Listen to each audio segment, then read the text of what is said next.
Hello বন্ধুরা, আবার তোমাদের কাছে এসে গেলাম।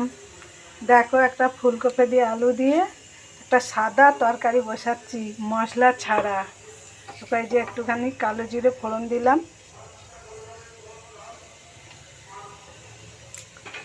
দুটো কাঁচা লঙ্কা দিলাম।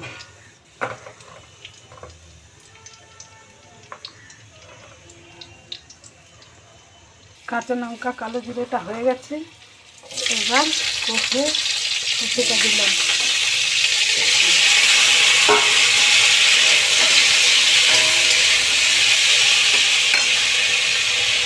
এবার একটু হতে থাকুক, একটু লাল লাল হোক।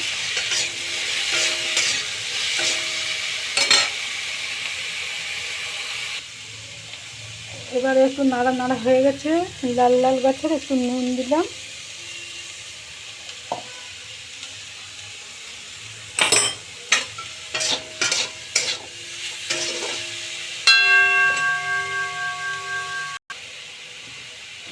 একটু চিনি দিয়ে দিলাম। ব্যাস, এটা আমি আর কিছু মশলা দিলাম না, এখন বসে বসে একটু হবে।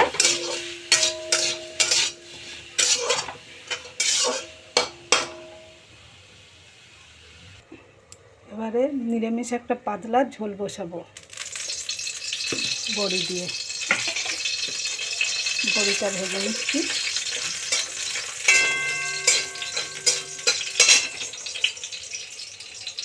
বড়িগুলো এবার নাড়া হয়ে গেছে, এবার বড়িগুলো আমি তুলে নেব।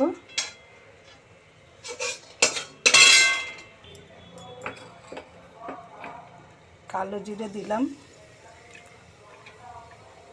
আর টমেটোটা সিদ্ধ করে নিয়েছি।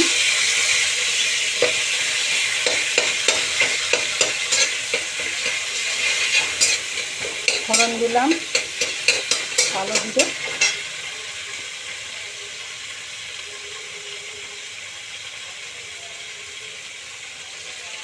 একটু হলদি দিয়ে দিলাম আর নুন। পাতলা ঝোল হবে, মশলা ছাড়া।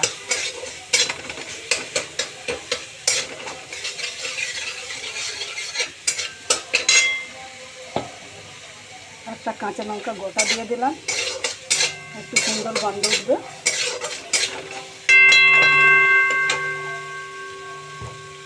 এবার দেখো, শিম আলু পটল দিয়ে একটা পাতলা ঝোল হবে, মশলা ছাড়া।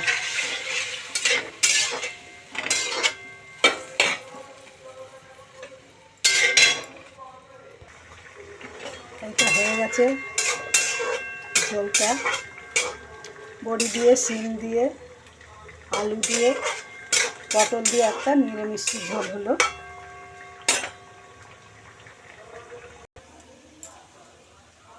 নিরামিষ ঝোলটা একটু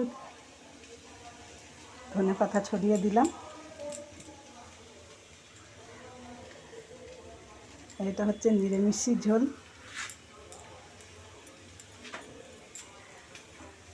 ঝোলটা তো হয়ে গেল। এটা এখনো হচ্ছে, এটা একটু সময় লাগতেছে, কেন জল ফল দিয়ে ঢাকা দিয়ে দিয়ে হচ্ছে তো, ওই জন্যে। তাহলে ফুলকপির সাদা তরকারি মশলা ছাড়া হয়ে গেল। একটু নামানোর আগে ধনেপাতা দিয়ে দিলাম।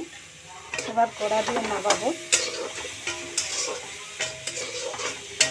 দেখেছো, রঙটা সুন্দর হয়েছে। সাদা মশলা ছাড়া ফুলকপির আলু দিয়ে একটা তরকারি।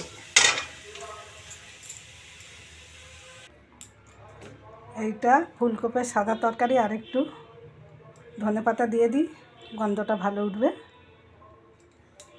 তাহলে কি হলো, এখানে হলো নিরামিষ একটা বড়ি বেগুন শিম দিয়ে একটা ঝোল হলো আলু দিয়ে, আর এইটা আলু দিয়ে ফুলকপি দিয়ে সাদা তরকারি হলো। তাহলে বন্ধুরা, যদি তোমাদের ভিডিওটা ভালো লাগে তাহলে কমেন্ট করে জানাবে, আর একটা করে লাইক দিয়ে দিবে। আর যদি তোমরা বাড়িতে এরকম তরকারি বানিয়ে খেতে চাও তাহলে তোমরা খেতে পারো। তো এইটা আমার রাত্রের বাবুদের খাবার।